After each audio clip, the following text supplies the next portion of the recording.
سعودیہ میں جس عربی نے بھی بچہ پیدا کروانا ہوتا وہ میرے پاس ہی آتا تھا کیونکہ میں بے حد حسین تھی۔ عربیوں کو یہ گمان تھا کہ خوبصورت عورت ہو تو بچہ بھی خوبصورت ہی پیدا ہوتا ہے، اور شاید میرا یہ کمال تھا یا پھر میری قسمت کہ جو بھی عربی مجھ سے بچہ پیدا کرواتا اس کا بچہ بے حد حسین ہوتا تھا۔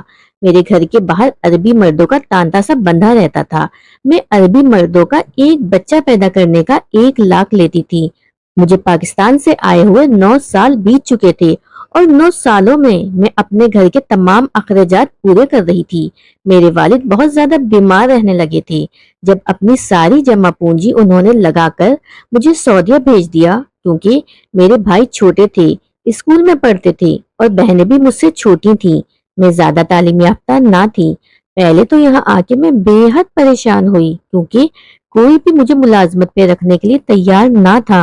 میری خوبصورتی کو دیکھ کے لوگ بس مجھ سے ایک ہی کام کی خواہش رکھتے تھے جو میں نہیں کر سکتی تھی۔ میں بے تحاشا پریشان تھی، یہاں تک کہ مجھ پہ ایسا وقت بھی آیا کہ 2 دن میں نے ایک نوالا بھی منہ میں نہیں رکھا تھا۔ میں بھیک مانگنے پہ مجبور ہو گئی تھی۔ میں زارو قطار رو رہی تھی۔ مجھے وہاں روتے ہوئے سب دیکھ رہے تھے لیکن کسی نے آگے بڑھ کے میرے سر پہ شفقت کا ہاتھ نہیں رکھا تھا۔ میں بے حد پریشان تھی۔ اس کے بعد مجبوراً مجھے وہ سب کچھ کرنا پڑا جو میں کرنا نہیں چاہتی تھی، لیکن سچ کہتے ہیں کہ پیٹ بھرنے کے لیے انسان کچھ بھی کر جاتا ہے، جان بھی دے دیتا ہے اور جان لے بھی لیتا ہے۔ میں بھی ایسے ہی راہ پہ چل نکلی تھی۔ یہ سلسلہ اس وقت شروع ہوا جب میں سعودیہ میں بھیک مانگ رہی تھی، لیکن کوئی میرے ہاتھ میں ایک ڈھیلا بھی نہیں رکھ رہا تھا کیونکہ میں نے اپنا چہرہ چھپا رکھا تھا۔ میں بے حد حسین تھی لیکن خود کو چھپا کے رکھتی تھی، لیکن 2 دن کی فاقہ کشی نے میرے ہوش ٹھکانے لگا کے رکھ دیے تھے۔ بھوک کے مارے میرے پیٹ میں بل پڑ رہے تھے لیکن کوئی مجھے ایک سوکھی روٹی دینے کو تیار نہ تھا۔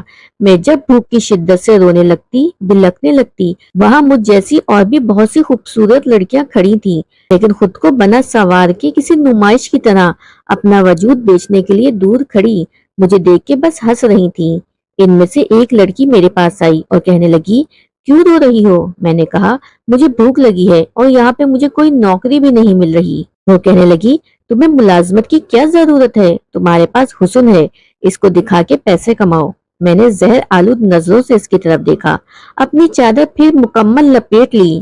میں نے کہا، میں ایسی لڑکی نہیں۔ وہ کہنے لگی، تو پھر ایسی لڑکی بن جاؤ۔ اگر تمہیں پیسے کمانے ہیں تو پھر جائز ناجائز کی بات مت کرو، بس پیسے کماؤ۔ یہ کہہ کے وہ سامنے سے آنے والی گاڑی کو اشارہ دے کے روکنے لگی، پھر اس سے بات چیت کی اور اس کے ساتھ گاڑی میں بیٹھ کے چلی گئی۔ مجبوراً ہی صحیح، لیکن میں نے اپنے چہرے سے کچھ چادر سرکا کے پیچھے کر دی اور سڑک کے ایک کنارے کھڑی ہو گئی، اور پھر ایک عربی کی گاڑی میرے سامنے کھڑی ہو گئی تھی اور وہ اپنی گاڑی سے نیچے اترا اور اس نے مجھ سے کچھ ایسا کہا کہ میں اسے دیکھ کے دنگ رہ گئی، اور اس نے کہا کہ وہ مجھے اس کام کے پورے 100 ریال دے گا۔ میرے لیے تو 100 ریال بہت بڑی رقم تھی کیونکہ میرے پاس تو ایک پھوٹی بھی کوڑی نہیں تھی۔ پہلی بار میں نے اپنے پیٹ کی خاطر ایسا کیا تھا۔ اس عربی کے ساتھ بیٹھ کے اس کے گھر چلی گئی۔ وہ مجھے اپنے گھر کے اندر لے گیا، پھر مجھے کمرے کی طرف جانے کا اشارہ کیا، کہنے لگا، اس کمرے میں الماری کھولو تو صاف ستھرے کپڑے نظر آئیں گے۔ مجھے تم اس طرح سے اچھی نہیں لگ رہی، نہا دھو کے کپڑے پہنو، کچھ کھاؤ پیو، ساری رات پڑی ہے بات کرنے کے لیے، اس کے بعد میں تمہیں بتاؤں گا۔ لیکن بہرحال یہ میری مجبوری تھی۔ میں اس کمرے میں چلی گئی، الماری کھولی تو کافی قیمتی قسم کے لباس موجود تھے، لیکن پھر بھی میں نے ایک سادہ سا لباس اس میں سے نکالا۔ وہ لباس پہن کے میں باہر آ گئی۔ کھانوں کی اشتہار انگیز خوشبو نے مجھے اپنی جانب کھینچا تھا۔ 2 دن سے میں بھوکی تھی۔ کھانا دیکھ کے تو میری آنکھیں چمک گئیں۔ عربی مجھ سے کہنے لگا، تم کھانا کھا لو۔ میں اس کے سامنے ٹیبل پہ بیٹھ گئی۔ پھر تو میں نے کسی کی جانب نہیں دیکھا، شاید دیکھنے والا مجھے پاگل یا دیوانہ سمجھے گا، کیونکہ اپنی پلیٹ میں ڈالے ہوئے چاول میں دونوں ہاتھوں سے باری باری کھا رہی تھی۔ مجھے بس اس بات کی جلدی تھی کہ میں اپنے اندر کھانا ڈالوں، کہیں یہ نہ ہو کہ میں بے ہوش ہو جاؤں۔ میں اس قدر تیزی سے چاول انڈیل رہی تھی کہ جیسے مجھے دوبارہ کھانا نہیں ملے گا۔ ساتھ ساتھ میں پانی بھی پیتی جا رہی تھی۔ وہ عربی مجھے عجیب نظروں سے دیکھ رہا تھا لیکن مجھے کسی کی بھی کوئی پرواہ نہ تھی۔ میں بس کھائے جا رہی تھی۔ جیسے ہی میرا پیٹ بھر گیا تب بھی میرا ہاتھ رکا تھا اور عربی مجھے دیکھ کے ہنسنے لگا تو میں کچھ شرمندہ سی ہو گئی تھی۔ وہ عربی کہنے لگا کہ میں جانتا ہوں کہ جب بے تحاشا بھوک لگتی ہے تو انسان کھانے کی تمیز یاد نہیں رکھتا۔ بہرحال اب کام کی بات کر لیتے ہیں۔ میں نے ٹشو سے اپنا ہاتھ صاف کیا۔ میں نے کہا جی کہیے کیا کرنا ہوگا مجھے، کیونکہ وہ مجھے گاڑی میں بٹھانے سے پہلے یہ کہہ رہا تھا کہ تم میرے لیے اگر کام کرو گی تو میں تمہیں روز کے 100 ریال دوں گا، اور یہ پیسے میرے لیے کافی زیادہ تھے۔ اس وقت میں اس قدر بھوکی تھی کہ میں نے یہ پوچھنے کی زحمت ہی نہیں کی کہ وہ مجھے کیا کام کروائے گا۔ مجھے تو بس یہ تھا کہ مجھے جو کام بھی ملے میں کر لوں گی، مجھے اس وقت کھانے کی ضرورت ہے اور پیسوں کی بھی۔ وہ مجھے کہنے لگا نہیں یہاں نہیں بتاؤں گا، میرے کمرے میں آؤ وہاں بات کرتے ہیں۔ میں نے تو اس کے گھر کی جانب توجہ ہی نہیں دی تھی، خالی پیٹ تھا تو بس مجھے کھانے کی ہی تمنا تھی۔ لیکن میں نے اب غور کیا ہے اس کے گھر میں ملازمین اور عربی کے علاوہ کوئی اور نہیں تھا، تو عربی کی کوئی بیوی نہ بہن بچہ مجھے کوئی بھی نظر نہیں آیا۔ وہ عربی حالانکہ 40 کے لگ بھگ عمر کا تھا۔ میں اس کے ساتھ کمرے میں جانے سے کترا رہی تھی۔ میں نے کہا آپ کو جو بات کرنی ہے لاؤنج میں ہی کریں، آپ نے جو کام کروانا ہے مجھے بتا دیں۔ اس نے کہا مجھے جو کام کہنا ہے میں کمرے میں ہی کہوں گا، اور پھر جب پیسوں کی خاطر تم آئی ہو تو پھر تمہیں کسی بھی کام سے اعتراض نہیں ہونا چاہیے۔ شاید اس نے یاد دہانی کروائی تھی۔ مجھے 100 طرح کے وسوسے آنے لگے تھے کہ نہ جانے کون سا کام ہوگا۔ میں شریف خاندان کی لڑکی تھی، اس لیے گناہ میں نہیں پڑنا چاہتی تھی، لیکن میری مجبوری میرے آڑے آ گئی تھی۔ بہرحال اس وقت میں عربی کے ساتھ اس کے کمرے میں چلی گئی۔ میں نے جب اس سے کام کا پوچھا تو کہنے لگا اسے بچہ پیدا کروانا ہے۔ یہ سن کے تو میں حیرت سے دیکھتی رہ گئی، بھلا یہ کیا کام تھا جو مجھے بتا رہا تھا۔ وہ کہنے لگا دیکھو اگر تم یہ کام کرو تو میں تمہیں روزانہ کا 100 ریال دوں گا، اگر تمہیں اس بات سے اعتراض ہے تو تم میرے گھر سے واپس جا سکتی ہو۔ اس بار اس کا لہجہ سخت تھا۔ میں نے بھی کوئی جواب نہیں دیا۔ میں تو سوچ میں پڑ گئی تھی کہ یہ کیا کہہ رہا ہے، یہ سب میں کیسے کر سکتی ہوں۔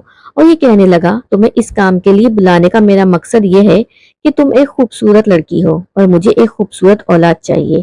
کچھ دیر تو میں خاموش ہی رہی، میں نے کوئی جواب ہی نہیں دیا۔ کہنے لگا مجھے تمہارا جواب سننا ہے۔ میں اس وقت بے بس مجبور تھی، اس لیے میں نے اس سے ہاں میں سر ہلا دیا، کیونکہ میرے پاس اور کوئی چارہ ہی نہیں تھا۔ میں تو بھوک کی شدت سے یہاں تک آ چکی تھی اور پیٹ بھر کے کھانا بھی کھا چکی تھی۔ اگر میں اس وقت اس کی بات ماننے سے انکار کر دیتی تو یہ مجھ سے کھانے کے پیسے تو مانگ ہی لیتا، اور میرے پاس تو کوئی پھوٹی کوڑی بھی نہیں تھی۔ اگر میں اس شخص کی بات کو اس کے باوجود بھی انکار کر کے وہاں سے چلی جاتی تو میں دوبارہ بھی تو پیٹ بھرنا تھا۔ آخر پھر میں کہاں در در کی ٹھوکریں کھاتی رہتی۔ یہ پیٹ کی بھوک تھی جس کی خاطر مجھے ہاں میں سر ہلانا پڑا۔ مجھے ہاں میں سر ہلاتا دیکھ کے وہ شخص خوش ہو گیا تھا اور کہنے لگا بس پھر تم آج رات تیار رہو۔ میں عجیب سی شش و پنج میں مبتلا تھی۔ یہ میرے لیے پہلا موقع تھا، اس سے پہلے میں نے کبھی یہ سب کچھ نہیں کیا تھا۔ بہرحال میں مجبور تھی۔ جیسے ہی پیسے میرے ہاتھ آئے تو میں یہاں سے رفو چکر ہو جاتی۔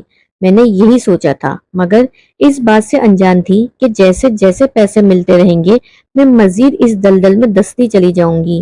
میں نے اس عربی کے کہنے کے مطابق اس کے گھر میں رہنا شروع کر دیا تھا۔ وہ عربی میرے حسن کی بہت تعریف کیا کرتا تھا، اور پھر روز کے 100 ریال مجھے مل رہے تھے۔ اتنے پیسے دیکھ کے تو میں جیسے خوش ہو چکی تھی۔ میں نے پہلی مرتبہ پیسے جب اپنی اماں کی جانب پاکستان بھیجے تو وہ خوش ہو گئی تھی، مجھے ڈھیروں دعائیں دینے لگی تھی۔ کہنے لگی تم یوں ہی دن دگنی رات چگنی ترقی کرتی رہو اور پیسے بھیجتی رہو۔ تم نہیں جانتی ہم نے کتنی مشکل سے دن گزارے ہیں۔ تمہارے ابا کی دوا ختم ہو چکی تھی، تمہارے بہن بھائی بھوک سے بلک رہے تھے۔ اماں کی بات سن کے تو جیسے میرا دل اندر ہی اندر گھٹنے سا لگا تھا۔ میں نے تو سوچا تھا یہ کام چھوڑ دوں گی، مگر میں ایسا نہ کر سکی۔ میں نے اس عربی کو اب بچہ پیدا کر کے دے دیا تھا، جو کہ دیکھنے میں بے حد خوبصورت تھا۔ عربی نے جب اپنے خوبصورت بچے کو دیکھا تو اس کی خوشی کی کوئی انتہا نہ رہی۔ کہنے لگا دیکھا میں نے کہا تھا نا، عورت خوبصورت ہو تو بچہ بھی خوبصورت ہی ہوتا ہے، یہ لو تمہارا انعام۔ اتنا کہہ کے عربی نے میری جانب ایک لفافہ بڑھا دیا۔ جیسے ہی میں نے لفافہ کھولا تو اس میں 1000 ریال موجود تھے۔ میری تو آنکھیں پھٹی کی پھٹی رہ گئی تھی۔ بہرحال میں مزید کچھ دن اس گھر میں ہی رہی، میری خوب خدمت کی گئی، اور پھر میں اس گھر سے واپس چلی آئی۔ میں نے ریاض میں ہی ایک چھوٹا سا کرائے کا فلیٹ دیکھ کے وہاں رہنا شروع کر دیا تھا۔ ان پیسوں سے میری ماں باپ بھی اپنی ہر ضرورت پوری کرنے لگے تھے۔ میرے گھر میں تو جیسے خوشیوں کا سما تھا، جبکہ میں اس کشمکش میں مبتلا تھی کہ مزید یہ کام کروں یا یہیں پہ چھوڑ دوں۔ میں نے تو اپنے لیے نوکری بھی دیکھنا شروع کر دی تھی، مگر جہاں بھی جاتی وہ لوگ مجھے تنگ نظروں سے دیکھا کرتے۔ نوکری تو مجھے مل ہی جاتی، مگر اس کے بدلے جو بات مجھے وہاں کے باس کہتے تو اسے سن کے میں وہاں سے باہر نکل جاتی۔ مجھے تقریباً 1 ماہ ہو چکا تھا اور میرے پاس دوبارہ کوئی کام نہیں تھا۔ میرے پاس تو موجود پیسے بھی اب ایک مرتبہ پھر ختم ہوتے جا رہے تھے۔ میں ایک مرتبہ پھر سڑک پہ نہیں آنا چاہتی تھی۔ ابھی میں اسی سوچ میں تھی جب دروازے پہ دستک ہوئی۔ یہاں پہ تو مجھے کوئی جانتا بھی نہیں تھا، پھر کون ہو سکتا تھا؟ یہی سوچتے ہوئے جب میں نے تھوڑا سا دروازہ کھول کے دیکھا تو ایک عربی نوجوان کھڑا تھا۔ دیکھنے میں تو بے حد خوبصورت تھا۔ ایک پل تو میری نظریں اس کے چہرے سے ہٹ ہی نہیں رہی تھیں۔ مجھے تو یوں دیکھتا پا کر اس نے فوراً میری جانب ایک پرچی بڑھا دی۔ اس پرچی پہ جو لکھا تھا دیکھ کے میرے قدموں کے نیچے سے زمین نکل گئی۔ میں کھٹک کے اس کا چہرہ دیکھنے لگی۔ وہ کہنے لگا کہ مجھے فلاں عربی نے آپ کے بارے میں بتایا ہے، آپ خوبصورت بچہ پیدا کرتی ہیں۔ دراصل میں بھی ایک خوبصورت بچہ پیدا کروانا چاہتا ہوں۔ بدلے میں آپ جتنا پیسے مانگیں گی میں آپ کو دینے کے لیے تیار ہوں۔ میں تو سر پکڑ کے بیٹھ چکی تھی۔ اس عربی نے تو اور لوگوں کو بھی میرے بارے میں بتانا شروع کر دیا تھا۔ میں نے انکار کیا کیونکہ میں کوئی اور کام کرنا چاہتی تھی، مگر اس نے مجھے 150 ریال دینے کی بات کی تو میں ایک مرتبہ پھر پگھل چکی تھی۔ وہ شخص اس وقت مجھے گھر لے گیا۔ میں جیسے ہی گھر پہنچی تو اس کے گھر میں میرے علاوہ اس کی ماں، بہن اور بیوی بھی موجود تھی۔ میں تو حیرت سے ٹکٹکی باندھے اسے دیکھنے لگی۔ تبھی میری ملاقات اس عربی کی بیوی سے کرائی گئی جو کہ رنگ کی سانولی تھی۔ وہ عربی کہنے لگا، میری بیوی سانولی رنگ کی ہے، اس لیے میں چاہتا ہوں کہ تم ہی میرا بچہ پیدا کرو تاکہ وہ بالکل خوبصورت پیدا ہو۔ میں نے ایک نظر سامنے اس کی بیوی پہ ڈالی تو وہ بھی ہاں میں سر ہلا کے کہنے لگی کہ ہاں بالکل، میں بھی یہی چاہتی ہوں کہ میرا بچہ خوبصورت ہو۔ میں نہیں چاہتی کہ سانولی رنگت کی اس میں ذرا سی بھی کوئی آمیزش پائی جائے۔ خیر مجھے تو اب پیسوں سے مطلب تھا۔ میں نے اس عربی کو بھی اس کا بچہ پیدا کر کے دے دیا۔ مجھے تو یہ ڈر تھا کہ کہیں اس کا بچہ سانولا ہی نہ پیدا ہو، پھر کیا بنے گا؟ مگر جب اس عربی کا بچہ پیدا ہوا تو بڑا ہی خوبصورت تھا، بالکل اس جیسا ہی۔ دیکھ کے تو اس کی خوشی کی کوئی انتہا نہ رہی۔ مجھے سونے کے زیورات سے لاد دیا گیا اور نقد ریال بھی دے دیے۔ میری خوشی کی کوئی انتہا نہ رہی۔ میں نے وہ سارے زیورات پاکستان بھجوا دیے اور اماں کو بولا یہ میری بہنوں کے لیے رکھ دو۔ میں تو کبھی سوچا بھی نہیں تھا کہ مجھے اس کام میں اتنی دولت ملے گی۔ کبھی بھی نہیں سوچا تھا کہ میری دولت کا ذریعہ یہ بنے گا، مگر اب میں نے سوچ لیا تھا کہ میں اسی طرح سے پیسے کماؤں گی اور اپنے گھر والوں کی ہر ضرورت کو پورا کروں گی۔ دھیرے دھیرے میرا چرچا اس علاقے میں پھیلنے لگا تھا۔ ہر مرد ہی میرے دروازے کے آگے کھڑا ہوتا اور منت کرتے رہتا کہ ہمارے ساتھ چلو، ہمارا بچہ پیدا کر دو۔ میں نے بہت سنا ہے کہ آپ جس کا بھی بچہ پیدا کرتی ہیں وہ بے حد خوبصورت نکلتا ہے۔ میں بھی اب ذرا نخرے سے بات کیا کرتی تھی۔ جو بھی میرے پاس آتا میں باقاعدہ ڈیمانڈ رکھتی کہ اتنے پیسے دو گے تو ہی بچہ پیدا کروں گی۔ وہ لوگ بھی بڑے ہی امیر تھے، فوراً سے مان جایا کرتے اور کہتے کہ ہم آپ کو آپ کی منہ مانگی رقم سے بھی زیادہ دیں گے۔ میں بھی یہ سن کے خوش ہو جاتی تھی اور خوبصورت بچہ پا کے وہ لوگ بھی خوش تھے۔ پھر آخر ایک روز یوں ہی بیٹھی تھی کہ میری ماں نے مجھے کال کر دی۔ میں ان سے ڈھیروں باتیں کرتی رہی اور میں بہت خوش تھی اور ان سے کہا کہ میں بہت جلد آپ کو بھی یہاں پہ بلا لوں گی۔ یہ سن کے اماں مجھ سے کہنے لگی، دیکھ بیٹا، جب بھی تجھ سے کہا کہ تو کیا کام کرتی ہے تو تو بس ٹال ہی دیتی ہے۔ بعض دفعہ تو تیرے ابا بھی ساتھ بیٹھے ہوتے تھے اور فون اسپیکر پہ ہوتا تھا، اس لیے میں پوچھنے سے بھی کترا جاتی تھی۔ لیکن اب تو مجھے سچ سچ بتا دے کہ ایسی کون سی نوکری تو کر رہی ہے جس سے تو اتنے لاکھوں کما رہی ہے؟ ہم نے تو یہاں گھر بھی بنا لیا ہے جس میں دنیا کی ہر آسائش موجود ہے۔ وہ کون سا کام ہے جو تو اتنی کمائی کر رہی ہے؟ ماں کی بات سن کے تو میں ہچکچائی سی ہو گئی، چہرے پہ مسکراہٹ بھی آ گئی تھی، مگر وہ تو میری ماں ہے۔ میں اماں کو کہنے لگی، اماں دراصل میں ایک دائی کا کام کر رہی ہوں۔ یہ سن کے تو میری ماں ہر بڑائی سی تھی، کہنے لگی، تیرا دماغ تو ٹھیک ہے، تو عرب میں دائی کا کام کر رہی ہے۔ بھلا دائی کو اتنے پیسے کون دیتا ہے؟ جھوٹ مت بول۔ میں نے امی کو سمجھاتے ہوئے کہا، اماں یہاں کے عرب لوگوں کی یہی سوچ ہے کہ اگر دائی خوبصورت ہو تو بچہ بھی خوبصورت ہی پیدا ہوتا ہے، اور کچھ تو خدا نے مجھ پہ کرم بھی ایسا کیا ہے کہ میں جب بھی ان کا بچہ پیدا کرواتی ہوں اس کا بچہ اتنا خوبصورت پیدا ہوتا ہے اور بدلے میں وہ مجھے منہ مانگی رقم دینے کو تیار ہو جاتے ہیں۔ یہ مرد و خواتین مجھے فون کرتے رہتے ہیں کہ میں ان کا بچہ پیدا کروں۔ میرا اپنا ایک نام بن چکا ہے۔